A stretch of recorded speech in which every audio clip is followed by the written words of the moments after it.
আল্লাহ রাব্বুল আলামিন তার বান্দাদের মধ্য থেকে যাকে সাহেবে নেসাব বা মালিকে নেসাব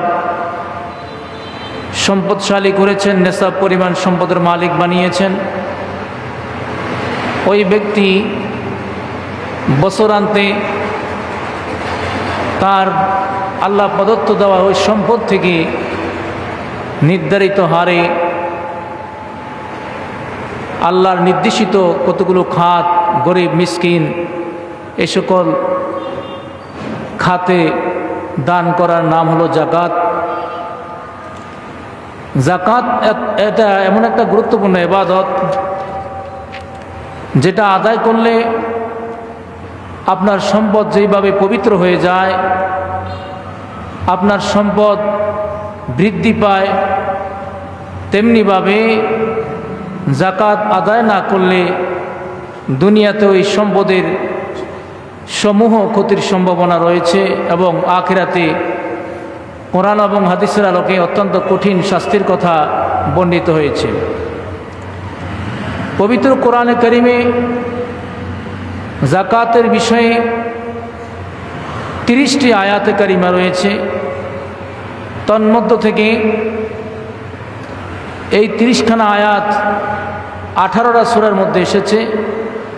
8টি সূরা হলো মাক্কি সূরা আর 10টি সূরা হলো মাদানী সূরা। জাকাতের পারিভাষিক সংজ্ঞা প্রদান করতে গিয়ে ফুকাহে কেরাম, মাযহাবের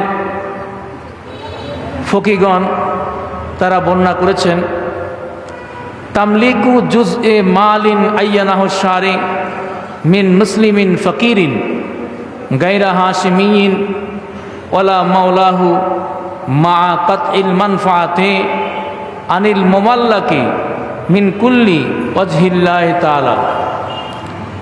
যাকাত বলা হয় মুসলমান ফকিরকে শরীয়ত প্রবর্তক যেই নির্দিষ্ট একটা পরিমাণ বা হার নির্ধারণ করেছেন সেই সম্পদের মালিক বানিয়ে দেওয়া, এবং এই যাকাতের সম্পদ বনি হাশেম এবং তাদের আজাদকৃত কোনো গোলাম অংশীদার হবে না। আল্লাহ রসুল সাল্লাল্লাহু আলাইহি সাল্লাম পবিত্র হাদিস শরীফের মধ্যে, যা সহিহ বুখারীর মধ্যে এসেছে, রাসূলুল্লাহ সাল্লাল্লাহু আলাইহি ওয়াসাল্লাম ইরশাদ করেন,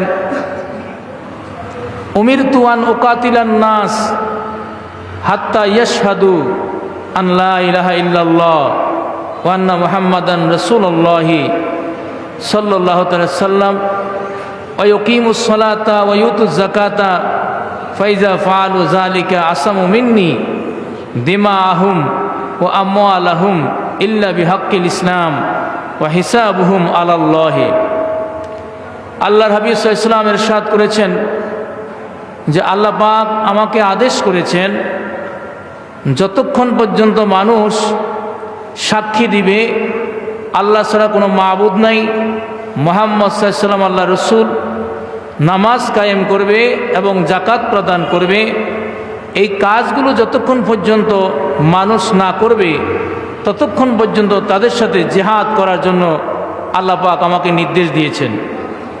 ফাইজা ফাআলু যালিকা আসামু মিন্নি, যখন তারা এই কাজগুলো সমাধা করবে বা সম্পন্ন করবে, এই কাজগুলো যারা তারা আদায় করবে, তখন আমার পক্ষ থেকে, আল্লাহর পক্ষ থেকে তারা নিরাপদ থাকবে।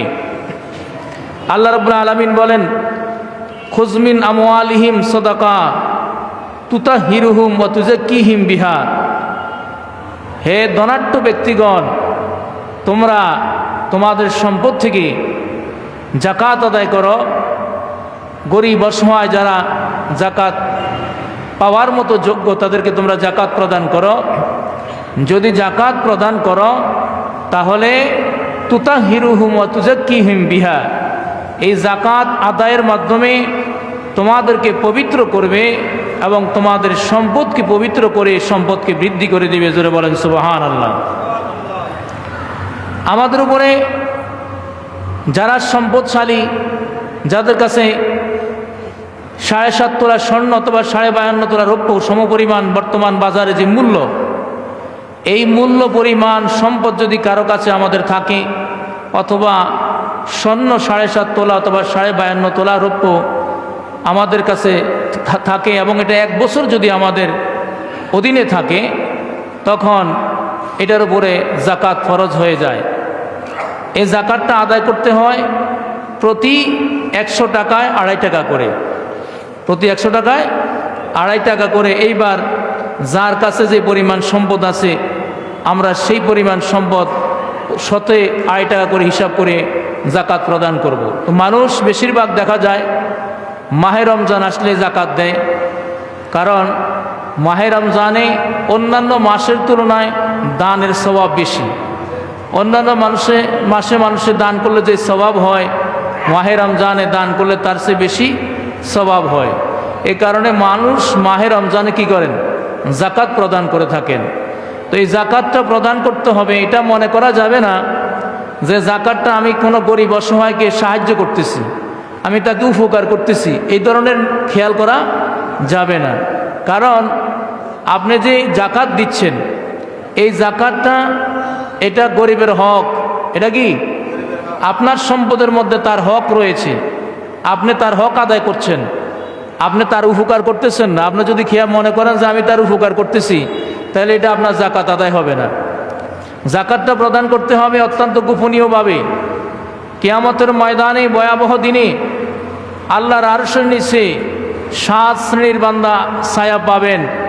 তন্মধ্য থেকে ওই বান্দা আল্লাহর আরশের নিচে ছায়া পাবেন যিনি ডান হাতে দান করলে বাম হাতে খবর জানে না। এইভাবে জাকাত দিতে হবে। আপনি আপনার বাসার সামনে লাইন ধরে মানুষ দান করাইয়া জাকাতের কাপড় দেন, 50 টাকা করে দান করেন, এইগুলা জাকাত দেওয়া হয় না।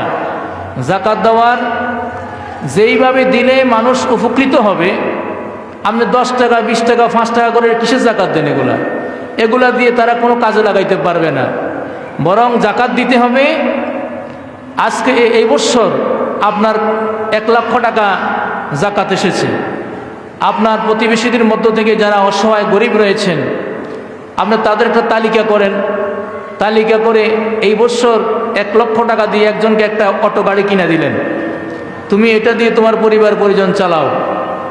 হ্যাঁ, আগামী বছর আর তাকে দেওয়ার দরকার নাই, আগামী বছর নতুন আরেকজনকে দেন। তো এইভাবে যদি আপনি জাকাত আদায় করেন, তাহলে আপনার দেওয়া জাকাত দ্বারা সে পরিপূর্ণ উপকার লাভ করতে পারবে। আপনি 50 টাকা 20 টাকা করে দিলে এগুলো কোনো কাজে লাগে না, আর এগুলা জাকাত আদায় হয় না। এগুলা লোক দেখানো।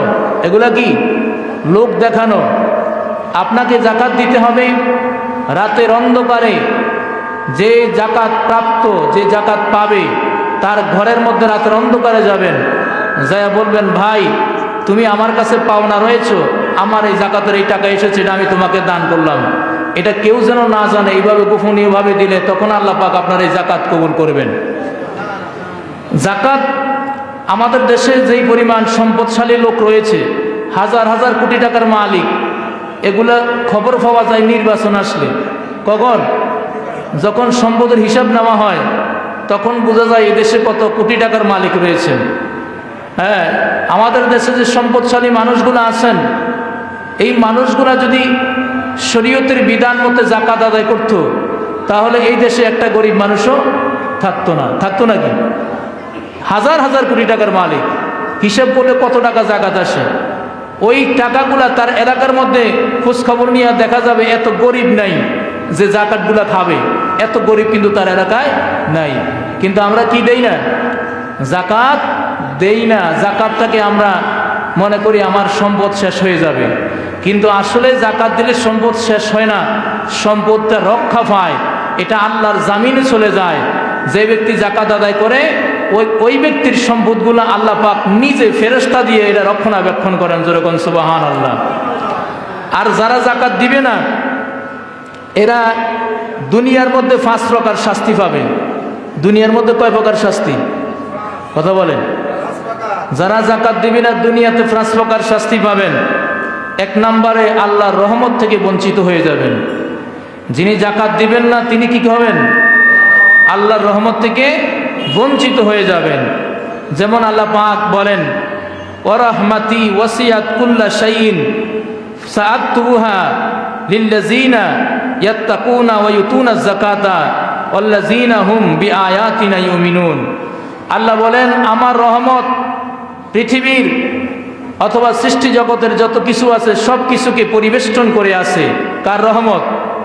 আল্লাহর রহমত। ফাসাআকতুবুহা, আমি এই রহমত ওই ব্যক্তির জন্য নির্ধারণ করি, আমি এই রহমত আমার ওই বান্দাকে দান করি যেই বান্দা ইয়াত্তাকুন, আমি আল্লাহকে ভয় করে। কাকে ভয় করে? এই যে মাহে রমজানের রোজা রেখেছেন, এটা কার ভয়ে রেখেছেন? আল্লাহর ভয়, তাই না? শুধু রোজা রাখলে আল্লাহর ভয় হবে না, বাকি কাজগুলো আল্লাহর ভয়ে করতে হবে, ঠিক কি না? আপনি রোজা রাখছেন, দোকানের মধ্যে যাইয়া মাফে কম দিছেন, কি করছেন? আপনি এখানে রোজা রাখছেন আল্লাহর ভয়ে, কিন্তু দোকানের মধ্যে মাফে কি দিছেন? কম দিছেন। খাবারের মধ্যে ফরমালিন মেশাইছেন, তারপরে আপনার 10 টাকার জিনিস 20 টাকা বিক্রি করছেন, রোজাদারকে কষ্ট দিয়েছেন। তো আল্লাহর ভয় খালি রোজার ভিতরে থাকলে হবে না, সব জায়গায় থাকতে হবে। কথা বলে না কেন? আল্লাহর ভয় খালি রোজার ভিতরে বলে না কেন? সব জায়গায় আল্লাহর ভয় থাকতে হবে না? তো আল্লাহ বলেন সর্বত্র যে আমি আল্লাহকে ভয় করে ওই তুনা যাকাতা, এবং কি দেয়? যাকাত দেয়। কি দেয়? যাকাত দেয়। আমি তাদের জন্য আমার রহমতকে নির্ধারণ করে থাকি। সুবহানাল্লাহ বলেন। তাহলে যারা যাকাত দিবে তাদের জন্য আল্লাহর কি আছে? রহমত আছে। কথা কার? আল্লাহ কি মিছা কথা কয় নাকি? বিশ্বাস হয়? ইনশাআল্লাহ বিশ্বাস যদি হয়, যারা সম্পদশালী আছেন সম্পদের হিসাব করে আপনি যাকাত দিয়ে দিবেন, এমনভাবে দিবেন যেন মানুষ কি হয়? উপকৃত হয়। 2 নম্বরে, যেই ব্যক্তি যাকাত আদায় করে না, আল্লাহ পাক দুনিয়ার মধ্যে আল্লাহর সাহায্য থেকে তাকে বঞ্চিত করে দেন। নাউজুবিল্লাহ বলেন না? যেমন আল্লাহ পাক নিজে বলেন, ওয়ালা ইয়ানসুরান্নাল্লাহু মাইয়ানসুরুহু ইন্নাল্লাহা লাকাবিয়্যুন আজিজ আল্লাযীনা ইন মাক্কান্নাহুম ফিল আরদি আকামুস সালাত ওয়া আতাজ যাকাত ওয়া আতাউজ যাকাতা ওয়া আমারু বিল মারুফ ওয়া নাহাউ আনিল মুনকার। আল্লাহ রাব্বুল ইজ্জত বলেন, ওয়ালা ইয়ানসুরান্নাল্লাহু মাইয়ানসুরুহু, আল্লাহ পাক ওই ব্যক্তিকে সাহায্য করেন যেই ব্যক্তি আল্লাহকে সাহায্য করেন। কাকে সাহায্য করেন? আল্লাহ পাক কি বলছেন? যে আল্লাহকে সাহায্য করে, আল্লাহ তাকে কি করে? এখন আল্লাহকে কিভাবে সাহায্য করবেন? আল্লাযীনা ইন মাক্কান্নাহুম ফিল আরদি, আল্লাহ পাক যাদেরকে দুনিয়ার মধ্যে রাজত্ব দিয়েছেন, সম্পদ দিয়েছেন, আকামুস সালাত, তারা নামাজ কায়েম করে, ওয়া আতাউজ যাকাতা, এবং কি দেয়? যাকাত দেয়, ওয়া আমারু বিল মারুফ, মানুষকে সৎ কাজের আদেশ দেয়, ওয়া নাহাউ আনিল মুনকার, এবং অসৎ কাজ থেকে মানুষকে নিষেধ করে। এই কাজগুলো যে করবে সে আল্লাহকে সাহায্য করবে। সে আল্লাহকে কি করবে? তাহলে যাকাত দিলেন আল্লাহর বান্দাকে, আল্লাহ বলেন এটা আমি আল্লাহকে সাহায্য করা হয়। এটা কাকে সাহায্য করা হয়? তো আল্লাহকে সাহায্য করলে আল্লাহ বলেন আমিও আমার বান্দাকে সাহায্য করি। সুবহানাল্লাহ। 3 নম্বরে, যিনি যাকাত আদায় করেন, যিনি যাকাত আদায় করেন না, সে নিজের বিরুদ্ধে নিজে কি করে? যুদ্ধে অংশগ্রহণ করে, নিজের বিরুদ্ধে নিজে যুদ্ধ অংশ নেয়। যেমন আল্লাহ রাসূল সাল্লাল্লাহু আলাইহি ওয়াসাল্লাম বলছেন, ইতিপূর্বে যে হাদিসখানা বলেছি, উমিরতু আন উকাতিলান নাস হাত্তা ইয়াশহাদু আন লা ইলাহা ইল্লাল্লাহ ওয়া আন্না মুহাম্মাদুর রাসূলুল্লাহ ওয়া ইউকিমুস সালাত ওয়া ইউতুজ যাকাত। রাসূলুল্লাহ সাল্লাল্লাহু আলাইহি ওয়াসাল্লাম বলছেন, যে ব্যক্তি যাকাত আদায় করবে না, ইসলামী রাষ্ট্রের প্রধান হিসাবে আল্লাহর তরফ থেকে তার বিরুদ্ধে যুদ্ধ করার জন্য আল্লাহ পাক আমাকে নির্দেশ দিয়েছেন। তাহলে যে যাকাত আদায় করবে না তার বিরুদ্ধে যুদ্ধ করা কি? তাকে বাধ্য করতে হবে যাকাত দেওয়ার জন্য। এই দেশ শুধু উন্নয়নশীল রাষ্ট্র না, উন্নত রাষ্ট্র হইতো, বিশ্বের সেরা রাষ্ট্র হইতো যদি প্রত্যেক মানুষ যাকাত দিত। এই যাকাতের দিয়ে রাষ্ট্রের কাজ হইতো, চুরি বাটপারি বন্ধ হয়ে যেত। তাহলে এই দেশ হইল আসলে সোনার দেশ হইতো, ঠিক কিনা? যাকাত তো দেই না, যা আছে আরো কিভাবে চুরি ডাকাতি করে বাড়ানো যায়, আমাদের মাথার মধ্যে সবসময় এগুলা করে। কথা কোন ঠিক না ঠিক? 4 নম্বরে, আল্লাহ ও তার রাসূলের পৃষ্ঠপোষকতা হারানো। যেই ব্যক্তি যাকাত দিবে না, আল্লাহ এবং তার রাসূলের জিম্মায় যে আমরা থাকতাম, ওই জিম্মাটা আর থাকে না। আমরা তখন শয়তানের জিম্মায় চলে যাই। কার জিম্মায়? যদি যাকাত না দেন, আপনার এই সম্পদ তখন আল্লাহর জিম্মায় থাকে না, তখন কার জিম্মায় যায়? শয়তানের জিম্মায় চলে যায়। যেমন আল্লাহ পাক বলেন, ইন্নামা ওয়ালিয়ুকুমুল্লাহু ওয়া রাসূলুহু ওয়াল্লাযীনা আমানু আল্লাযীনা ইউকিমুস সালাতা ওয়া ইউতুজ যাকাতা ওয়া হুম রাকিউন। আল্লাহ বলেন, এই জমিনের মধ্যে আমাদের বন্ধু 3 শ্রেণীর। আমাদের বন্ধু কয়জন?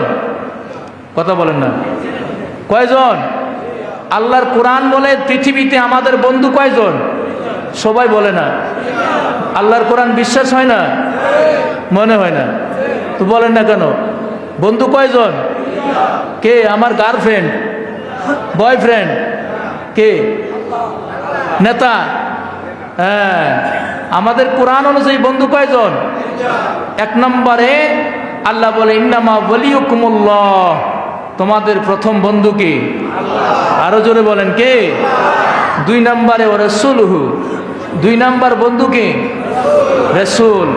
3 নম্বর আল্লাযীনা আমানু, আল্লাযীনা আমানু, যারা ঈমানদার তারা আমাদের কি? বন্ধু। তাহলে ঈমানদার যদি বন্ধু হয়, রাস্তাঘাটে কত লাশ পাওয়া যায়, এরাও তো মুসলমান ঈমানদার নাকি?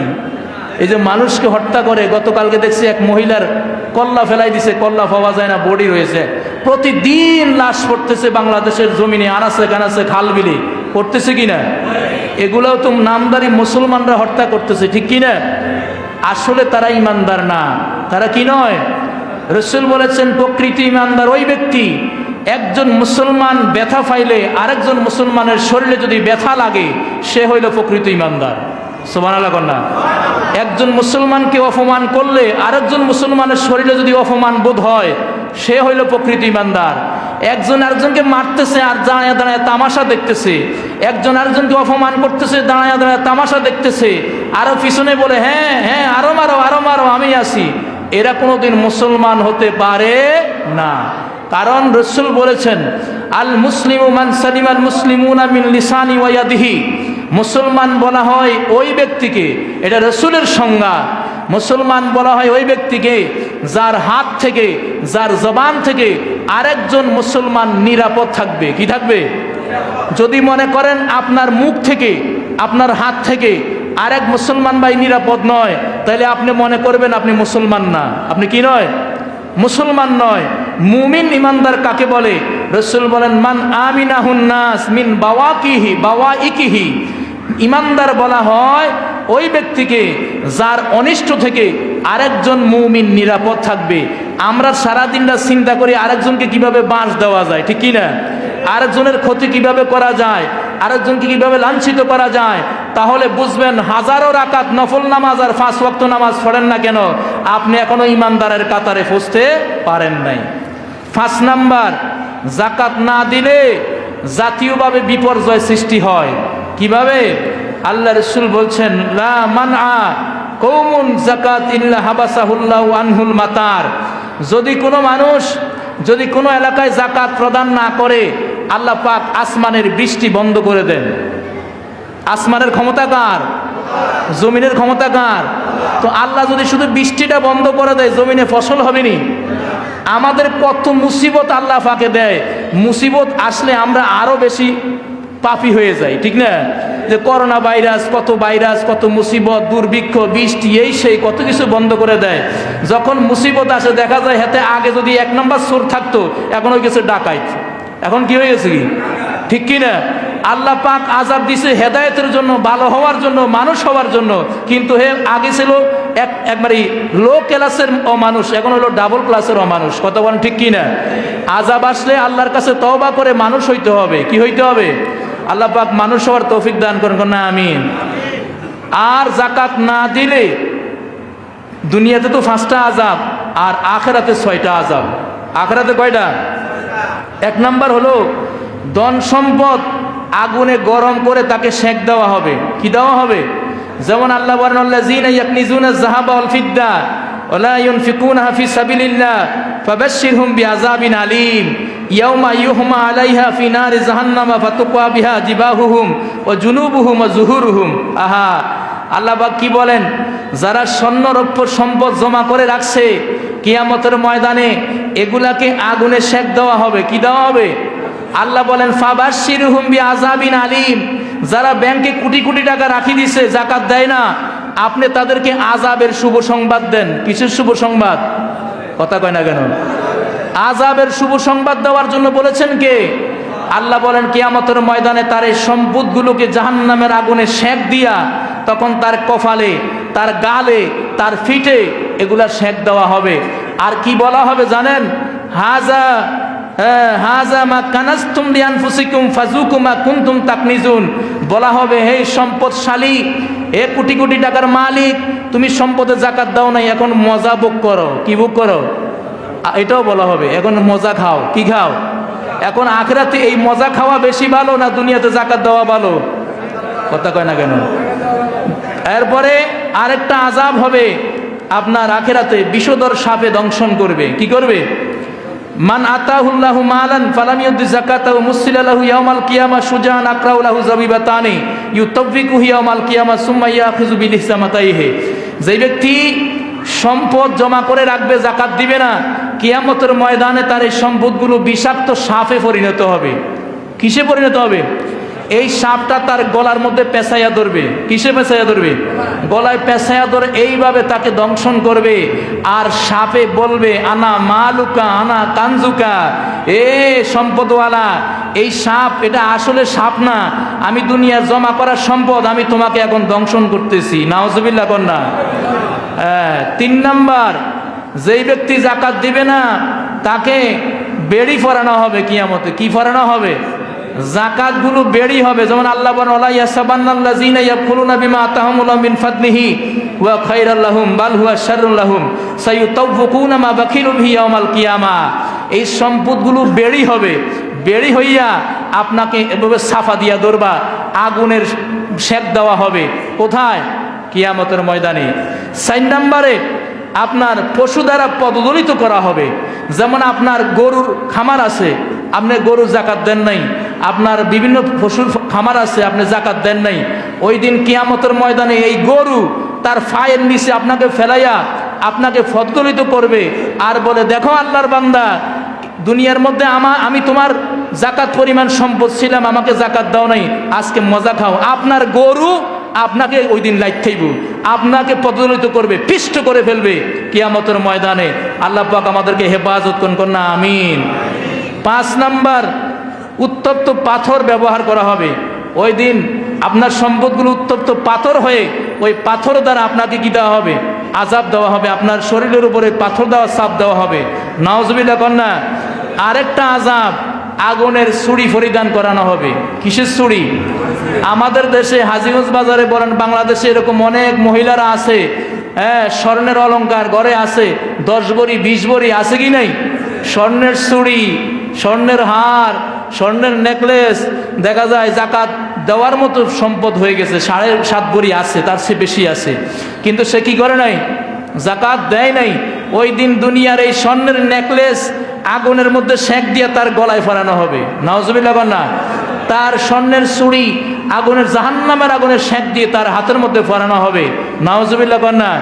তাহলে এখন বলেন তো দেখি, আমাদের দুনিয়ার আরামায়েশ ভালো না আখিরাতে আযাব ভোগ করা ভালো? কথা কন না, এটা কেউ কয় না। মানে দুনিয়াটা ভালো তো বলেন না কেন? দুনিয়ার আরামায়েশ ভালো নাকি আখিরাতের আযাব ভালো? কোনটা? কোনোটাই ভালো না।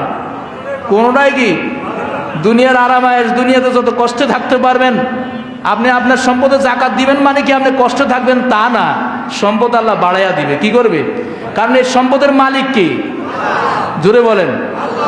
আপনার গহনার মালিক, বাড়ির মালিক, গাড়ির মালিক, দোকানের মালিক, আপনার এই বডিরও মালিক কি? আল্লাহ। কে? তো আল্লাহ আপনাকে দিছে। দেখা যায় আপনার প্রতিবেশী একজন, তার ঘরে 1 ভরি স্বর্ণ নাই, আপনার ঘরে 10 ভরি 20 ভরি স্বর্ণ, তো আপনাকে 20 ভরি দিয়েছেন কি? আর তারে 1 ভরিও দেয় নাই কি? আল্লাহ। আল্লাহ দেয় নাই, আবার আল্লাহ দিয়েছে। তো আল্লাহ দিছে, আবার আল্লাহ বলছেন আপনার এই সম্পদ থেকে যাকাত দেওয়ার জন্য, তা আপনার দিতে অসুবিধা কি? আল্লাহরটা এনে আল্লাহর রাস্তায় দিবেন। কথা বল না কেন? আল্লাহর জিনিস আল্লাহর রাস্তায় দিবেন, এগুলোর মালিক তো আপনি না রে বাবা। আপনার আগে আপনার বাবা মালিক ছিল এই বাড়ির, ঠিক কিনা? যেই বাড়িতে আপনি থাকেন এটা আপনার আগে আপনার বাবা মালিক ছিল, দাদা মালিক ছিল। এখন দাদা কোথায়? কবরে কয়টা বাড়ি নিছে? বাড়ি কয়টা নিছে? গাড়ি নিছে, টাকা নিছে। যেইভাবে মায়ের পেট থেকে খালি আসছে, শুধু যাওয়ার সময় কাফনের কাপড়টা নিছে। কি নিয়েছে? ওই সময় আসছে খালি গায়ে, আর এখন নিছে কাফনের কাপড়। কাফনের কাপড় কয় লাখ টাকা? কথা বলেন। তা আপনার সাথে শুধু আপনার কাফনের কাপড় যাবে, বাকিটা যাবে না। তাহলে আপনি মালিক হইলে শুধু কাফনের কাপড়ের মালিক, ঠিক কি না? আর বাকি এগুলো আপনি মালিক নয়। যিনি মালিক, কিয়ামত পর্যন্ত এইভাবে মালিকানা হস্তান্তর হতেই থাকবে। কিয়ামতের আগে সব শেষ, তখন যেই আল্লাহ মালিক ছিল, আবার এই আল্লাহ কি হয়ে যাবে?